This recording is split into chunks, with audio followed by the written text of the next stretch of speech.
Kapolri Jenderal Listio Sigit Prabowo Saudara telah mencopot Irjen Verdi Sambo dari jabatannya sebagai Kadif Propam serta dua jenderal lainnya dan juga sejumlah perwira menengah yang diduga menghambat dan juga bertindak tak profesional menangani kasus tertembaknya Brigadir Yosua di rumah dinas Irjen Verdi Sambo di Duren 3, Jakarta Selatan. Bersama Skolastika Silvia, Saudara, diskusi kali ini akan membahas makna langkah yang diambil Kapolri terkait pencopotan jabatan personil Polri dalam pusaran kasus tertembaknya Brigadir Yosua. Makin tegas, langkah yang diambil Kapolri Jenderal Listio Sigit Prabowo seolah ingin membuktikan komitmen Polri untuk benar-benar serius dalam menangani kasus Brigadir J. Namun, mampukah sikap tegas ini kembali mengembalikan kepercayaan publik kepada institusi Polri? Kita diskusi.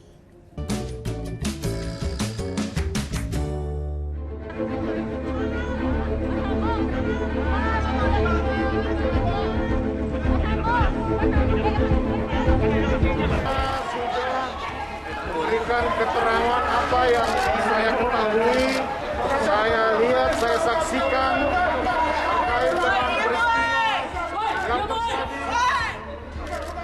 di rumah dinas saya Duren 3. Mari sama-sama kita percayakan kepada tim khusus yang akan menjelaskan cara menerapkan. 2 jam usai menjalani pemeriksaan, Irjen Pol Verdi Sambo resmi dicopot dari jabatannya sebagai Kadif Propam. Tidak hanya Irjen Sambo, ada 2 pejabat tinggi lainnya yang tidak luput dari mutasi.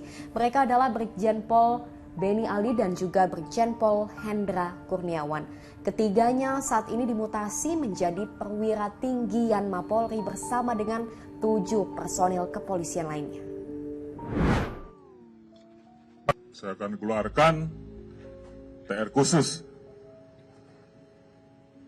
untuk memutasi dan tentunya harapan saya proses penanganan tindak pidana terkait dengan meninggalnya Brigadir Yosua ke depan akan berjalan dengan baik dan saya yakin tim sus akan bekerja keras dan kemudian menjelaskan kepada masyarakat dan membuat terang tentang peristiwa yang terjadi. Ke-10 perwira dan pejabat yang dimutasi ini sama-sama berasal dari Kesatuan Propam Polri dan juga Polres Metro Jakarta Selatan. Dengan adanya mutasi massal, apakah karena ada indikasi bersama menghambat pengusutan tewasnya Brigadir J? Konteks memutasi ini tentunya juga dalam rangka agar pelaksanaan pemeriksaan ini bisa berjalan secara efektif. Tidak ada konflik kepentingan. Kemudian juga kemandirian penyidik ini akan semakin kuat. Dalam artian ketika yang diperiksa ini adalah anggota Polri atau pejabat Polri yang posisinya di Divpropam, di mana tugas Divpropam ini kan juga menegakkan disiplin, etik anggota, ini tentunya bisa menimbulkan suasana kondisi psikologis yang kurang pas ya. Tidak hanya mutasi, Kapolri juga membuka hasil sementara pemeriksaan tim sus kepada 25 personil Polri terkait pelanggaran kode etik. Tidak menyebut nama namun pangkatnya lengkap mulai dari Jenderal Bintang 1 sampai Tamtama. Sedang berproses, kemungkinan juga akan berkembang ke nama-nama lain atau ke pangkat-pangkat lain. Tapi yang jelas, rekan-rekan tahu ada CCTV rusak yang diambil pada saat di Satpam, dan itu juga sudah kita dalami. Kita sudah mendapatkan bagaimana proses pengambilan dan siapa yang mengambil, juga sudah kita lakukan pemeriksaan. Dan saat ini tentunya kita akan melakukan proses selanjutnya. Seperti yang tadi saya sampaikan, kita akan proses nanti berdasarkan hasil keputusan apakah ini masuk dalam pelanggaran kode etik maupun pelanggaran pidana. Langkah Kapolri ini tentu patut diapresiasi, apalagi bukan hanya 1 atau 2 kali Kapolri menegaskan komitmennya untuk bersih-bersih di tubuh institusi Polri. Langkah memutasi akan ditindaklanjuti dengan pemeriksaan etik. Ini satu langkah untuk meyakinkan kepada publik bahwa komitmen Bapak Kapolri jelas.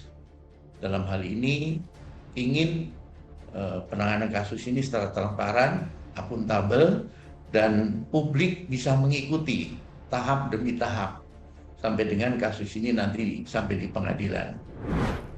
Bicara soal posisi baru Irjen Verdi Sambo sebagai pejabat tinggi Yanma Polri atau pelayanan markas Kepolisian Republik Indonesia yang tugasnya menyelenggarakan pelayanan markas apa saja. Di antaranya adalah pelayanan angkutan, perumahan, pengawalan protokoler, dan juga penjagaan di sekitar lingkungan markas. Namun benarkah Yanma Polri ini seringkali dianggap sebagai lokasi bagi perwira yang bermasalah? Penempatan di Yanma ini karena tugasnya judulnya saja kan pelayanan di internal Polri ya, sehingga ini tidak kait-mengkait dengan proses penegakan hukum, kemudian tidak ada kewenangan-kewenangan yang berkaitan dengan masyarakat. Nah, di Satker inilah mereka selama proses berlangsung ditempatkan di sana sambil menunggu nanti keputusannya apa, kemudian sanksinya apa, itu sementara mereka ada di sana. Berlikunya pengusutan kasus tewasnya Brigadir J sudah terlanjur mencoreng profesionalitas Polri yang saat ini sedang dibangun. Dan bola saljunya saat ini masih bergulir, bukan tidak mungkin akan semakin besar apabila kejanggalan-kejanggalannya tidak dijawab tuntas. Saya Sylvia, makasih sudah diskusi.